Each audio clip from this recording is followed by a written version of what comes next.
చదువుతో పాటు skills, placements తో పాటు సక్సెస్ సందీప్ యూనివర్సిటీ మాత్రమే అందిస్తుంది.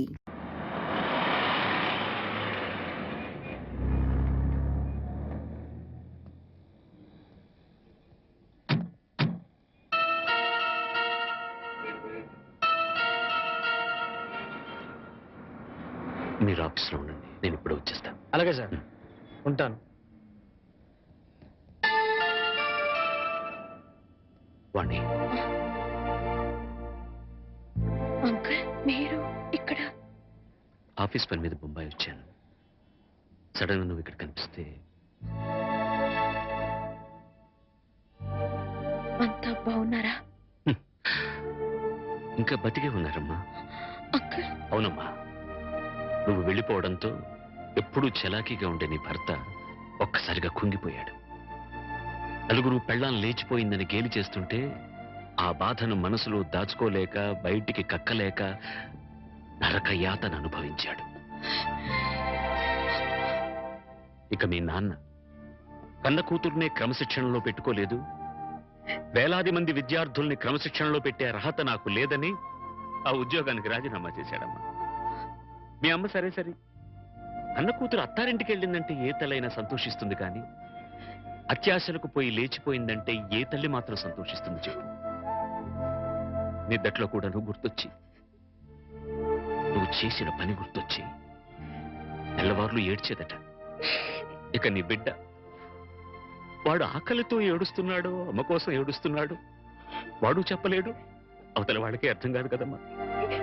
ఎందరు ఎంత అవహేళన చేసినా ఆ ఇంట్లో నవ్వుల్ని తన బోసి నవ్వులతో బతికించాడు. తన బోసి నవ్వులతో బతికించాడు. నేను తప్పు చేశాను అంకుల్, చెయ్యరాని తప్పు చేశాను, నన్ను క్షమించండి అంకుల్.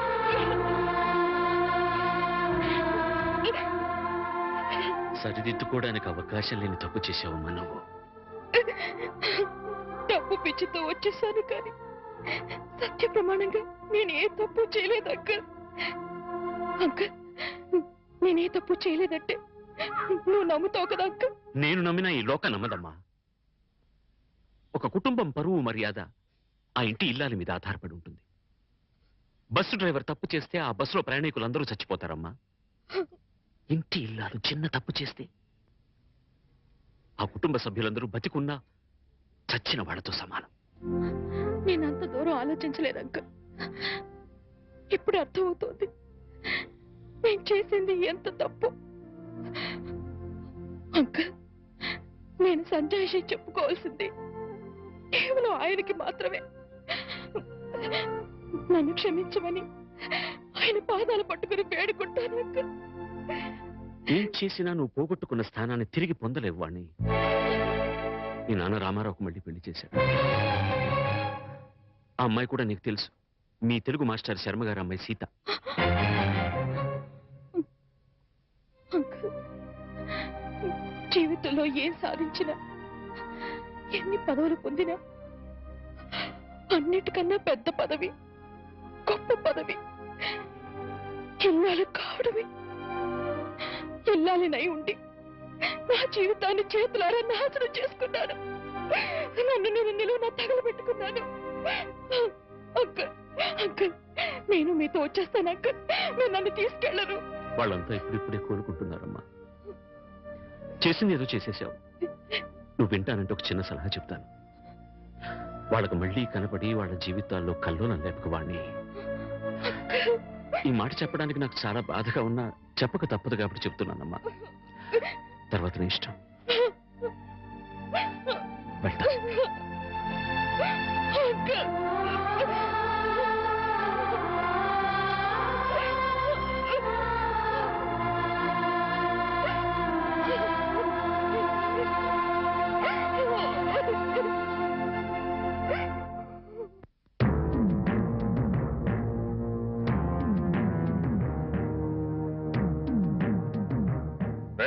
ఇంట్లో అద్దె కొంటుకు నువ్వేనా? నేను అద్దెకుంటలేదు, నేను ఇంటి ఓనండి. నువ్వే ఓనర్ మరి గ్యారంటీ ఏంటి? నీకు ప్రూఫ్ కావాలా? అవును. నాతో రా.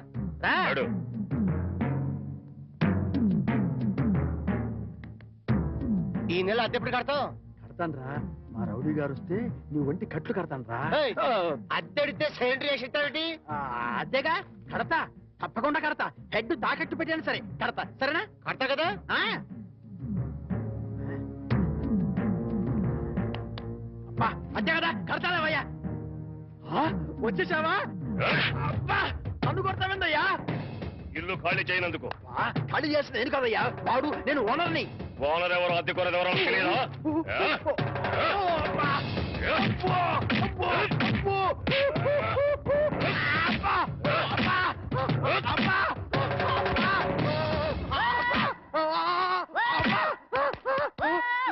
ఆడెళ్ళిపోయి చాలాసేపు అయింది.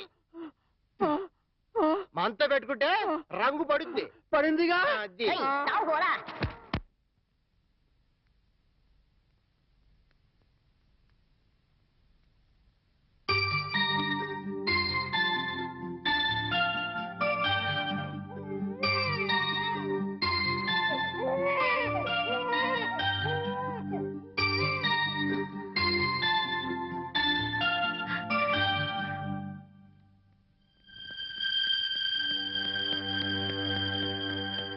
తాతయ్య తాతయ్య మీకోసం ఎవరు వచ్చారు?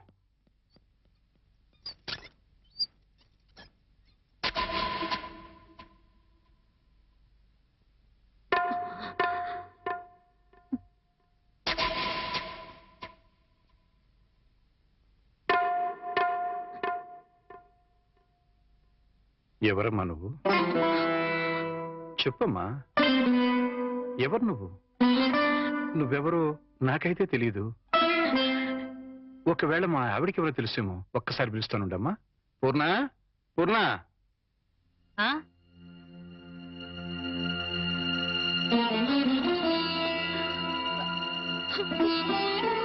ఎవరమ్మా నువ్వు అంటే సమాధానం చెప్పడం లేదు. ఈవిడి గారు ఎవరో నీకెవరో తెలుసా? నాకు తెలీదండి, ఎప్పుడు చూసిన గుర్తు కూడా లేదు. అమ్మా, నన్నలా పిలవకమ్మా. నన్నలా పిలిచే హక్కు నా కూతురు సీతకొక్కదానికే ఉంది. నీకేం కావాలి? ఏమిటే చూడబోతే ఆవిడ చాలా ధనవంతురాల్లో ఉంది. ఏదో కావాలని నీ పెంకుటింటి ముందు నిలబడి అడగాల్సిన కర్మ ఆవిడకేం పట్టిందే? చూడు, ఆవిడ కట్టుకున్న చీర చూడు. నీ జీవితంలో ఎప్పుడైనా అంత ఖరీదైన చీర కట్టుకున్నావా? ఏదో సంసార పక్షంగా సగటిల్లాలుగా బతికేస్తున్న నీ ఇంటికి అంత గొప్పవాడు ఎందుకు వస్తుంది? ఎవరిదైనా అడ్రస్ కనుక్కోవడానికి వచ్చి ఉంటుంది. అంతే కదమ్మా?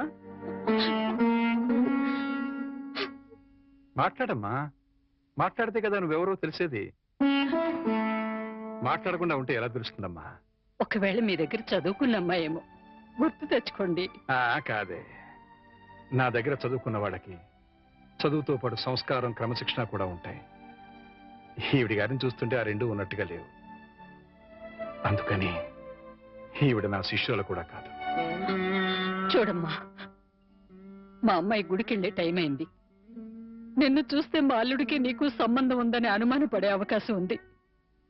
దయచేసి ఇక్కడి నుంచి తొందరగా వెళ్ళిపోమ్మా.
నా బాబుని ఎత్తుకుపోదావనా మా ఆయన్ని లేపుకుపోదావనా నా ఇంటికి వచ్చినా మా వారితో మాట్లాడినా నరికి పోగులు పెడతాను. సీతన్న మాట కాస్త వింటావా? ఏంటే నీ మాట వినేది? నీలాంటి బజారు దాని మాటలు వినాల్సిన అవసరం నాకు లేదు. ఏ మొహం పెట్టుకుని ఈ ఊరికొచ్చావే? సిగ్గులేని జన్మ, ఎందులో పడి చావాల్సింది. చిచ్చి.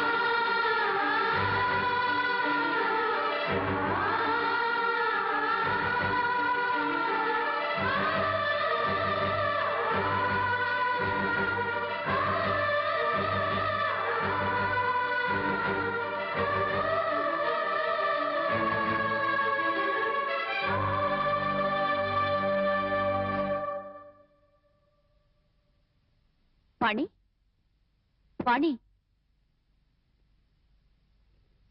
నువ్వు మా ఇంట్లో ఉన్నావని తెలిసి మీ అమ్మ నాన్న వచ్చారు. లోపలికి రమ్మని ఎంత పిలిచినా రావట్లేదు. నీతో మాట్లాడి వెళ్తామని బయటే నుంచున్నారు. నువ్వు వెళ్ళి మాట్లాడిరా.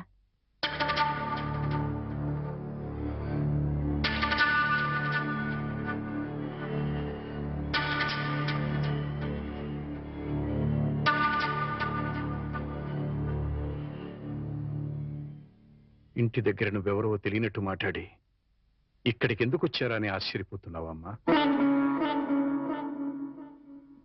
అక్కడ నువ్వు ఎక్కువసేపు ఉంటే అల్లుడు నిన్ను చూస్తాడని పంపించేశావు. అమ్మా, ఈ ముసలి తల్లిదండ్రుల మీద, భర్త మీద నీ కక్ష తీరలేదా? పరువు, మర్యాద, గౌరవం, మనశ్శాంతి అన్నీ పోగొట్టావు. ఇంకా ఏం పోగొడదామని ఇక్కడికి వచ్చావమ్మా? నువ్వు పోగొట్టాలన్నా మా దగ్గర ఇంకేం లేదు. ఆ నాన్నని వాడు ఒకడున్నాడు. వాడు నీకు జన్మనిచ్చాడు, పెంచి పెద్ద చేశాడు అనే విశ్వాసం నీలో ఏమాత్రం ఉన్నా సాయంకాలానికల్లా ఈ ఊరుదులు పెట్టి వెళ్ళిపో. లేదు, నేను వెళ్ళనంటావా? చెప్పు, మేమే ఈ ఊరుదులు పెట్టి వెళ్ళిపోతాం. అమ్మా, నీకు 2 చేతులు ఎత్తి దండం పెడతాను. నా కూతురి జీవితంలో నిప్పులు పోయొద్దు, నా అల్లుడి బ్రతుకు నరకం చేయొద్దు. వెళ్ళిపోమ్మా, ఈ ఊరుదులు పెట్టి వెళ్ళిపోమ్మా. వెళ్ళిపో తల్లి.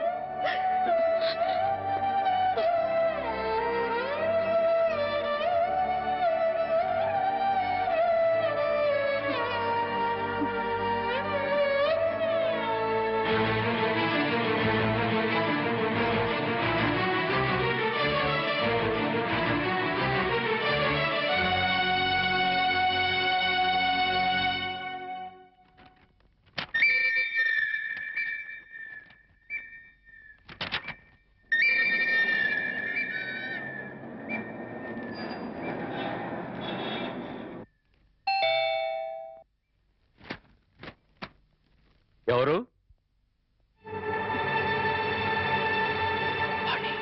ఏంటి, బాణి వచ్చిందా? వచ్చింది. ఏ మొహం పెట్టుకుని తిరిగి వచ్చావని చెడామడ తిట్టి పారేశాను. అంతేకాదు, ఏం మహాతల్లి మా ఆయన్ని లేపుకుపోదామని వచ్చావా అని అడగాల్సిన 4 మాటలు అడిగి దులిపి పారేశాను. సరే సరే, అసలు ఎందుకు వచ్చిందో అడిగావా? ఆవిడ గారు ఎందుకొస్తే మాత్రం నాకెందుకని అడగలేదు. నీకు బుద్ధుందా? ఎన్నేళ్ల తర్వాత వచ్చిందంటే పాపం ఏదో కష్టం ఉంటే వచ్చుంటుంది. ఎందుకు వచ్చిందో, ఏ పని మీద వచ్చిందో కనుక్కోకుండా పంపించేస్తావా? ఇది మరీ బాగుంది. మధ్య నా మీద వస్తారేమిటి? సరే, బాణి వచ్చిన విషయం నాకెందుకు చెప్పలేదు? నేనే చెప్పొద్దన్నాను బాబు. అది మళ్ళీ నీ కంటపడితే గతం నీకు గుర్తుకొస్తుందని, ప్రశాంతంగా ఉన్న నీ మనసు మళ్ళీ పాడైపోతుందని నేనే చెప్పొద్దన్నానయ్యా. మామయ్య, పోనీ వాణి ఎక్కడుందో తెలుసా? మా ఇంట్లో ఉంది. ఇంతకు మునిపే మా ఇంటికి వచ్చింది. ఎప్పుడు కళకళలాడుతుండే ఆ మొహంలో కళాకాంతులు లేవు. మనసులో పశ్చాత్తాపం, మాటలో పశ్చాత్తాపం, ముఖంలో పశ్చాత్తాపం. తను చేసిన తప్పును తలుచుకుని కుళ్ళి కుళ్ళి ఏడుస్తోంది. నీతో ఒక్క మాట చెప్పినమని నన్ను పంపించిందయ్యా. ఇంకో అరగంటలో ట్రైన్కి వెళ్ళిపోతున్నాను అంకుల్. శాశ్వతంగా వెళ్ళిపోతున్నాను. ఇంకెప్పుడు ఎవరికి కనిపించను. ఒక్కసారి ఆయనతో మాట్లాడాలి, తీసుకురావు అని ఆ బిడ్డ దీనంగా అడుగుతుంటే కడుపు తరుక్కుపోయిందయ్యా. చేతకాక చిన్న పిల్లల్ని ఏడ్చేశాను. రామారావు, వాణ్ణి తను పోగొట్టుకున్న స్థానాన్ని సంపాదించుకోవాలని అనుకోవటం లేదు. తనకు ఆశ కూడా లేదు. కేవలం నిన్ను కలుసుకోవాలని, మాట్లాడాలని తపన. మళ్ళీ జీవితంలో అవకాశం వస్తుందో రాదోనన్న ఆరాటం. అమ్మను కానీ నాన్నను కానీ కనీసం తన కన్న బిడ్డను కానీ చూడాలనుకోవటం లేదు. కేవలం నిన్ను చూడాలనుకుంటుంది, నీతో మాట్లాడాలనుకుంటుందయ్యా. ఆలోచించుకునే వ్యవధి లేదు రామారావు. అమ్మాయి వెళ్ళిపోవడానికి టైం అయిపోతుంది. నువ్వు తనను క్షమించినా క్షమించకపోయినా పర్వాలేదయ్యా. ఆ అమ్మాయి క్షమించమని నిన్ను ఒక్కసారి అడగడానికి అవకాశం ఇవ్వు రామారావు. Please please. సీత, నేను వాడితో మాట్లాడుస్తాను. ఆగండి, ఒక్క నిమిషం.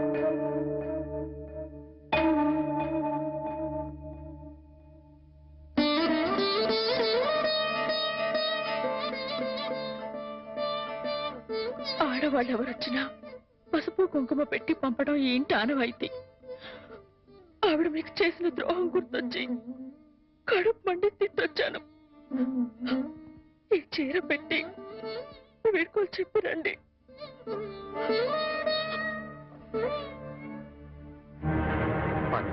వాణి ఎక్కడ? ఆ గదిలో ఉంది. వెళ్ళిపో.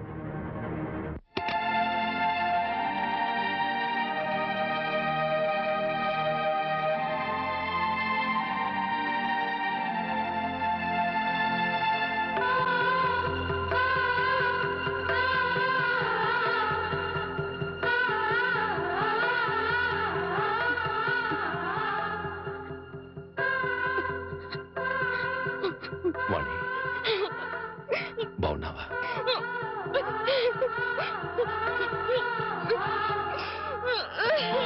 వాణి, వాణి, ఏమిటిది? ఇలా కొంచెం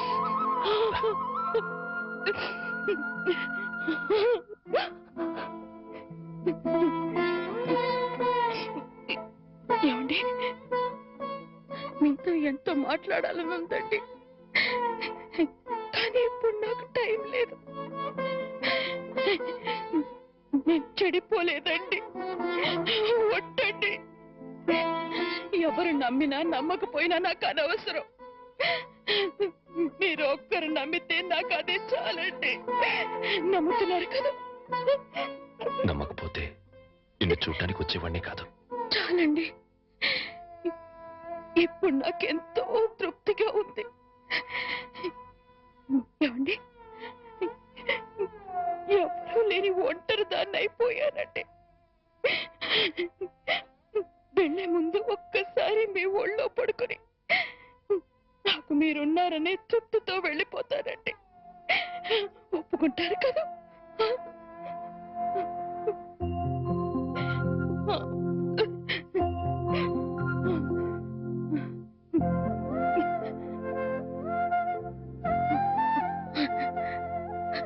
వాణి, ఇంటికి వెళ్దాం పద. అందరూ లేచిపోయిందని నిందలు వేసిన అవేమీ పట్టించుకోకుండా మళ్ళీ నన్ను మీ జీవితంలోకి ఆహ్వానించే పెద్ద మనసు మీకున్నా వచ్చే అర్హత నాకు లేదండి. కార్లు, బంగ్లాలు, నగలు, కోట్లు కావాలన్న పిచ్చిలో వాటన్నిటినీ మించిన మిమ్మల్ని వదిలి వెళ్ళిపోయానండి. నా జీవితాన్ని నేనే నాశనం చేసుకుంటాను.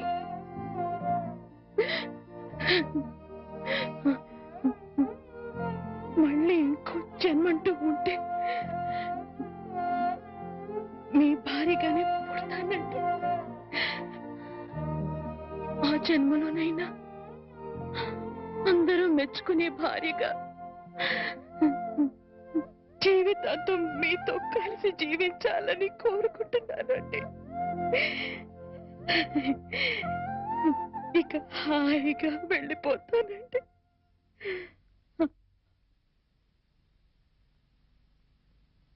పిచ్చిదానా, ఎక్కడికి వెళ్ళిపోతావు?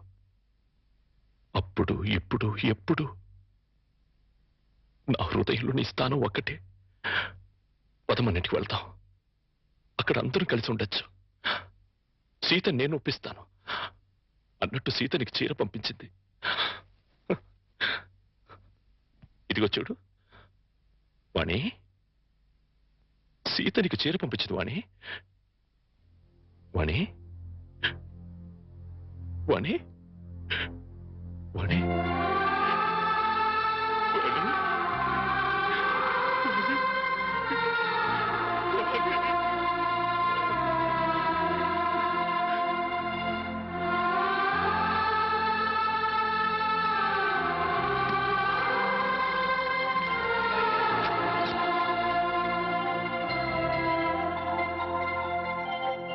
And for more videos, Please subscribe to iDream. Please subscribe to iDream. Please subscribe iDream. And please subscribe to iDream.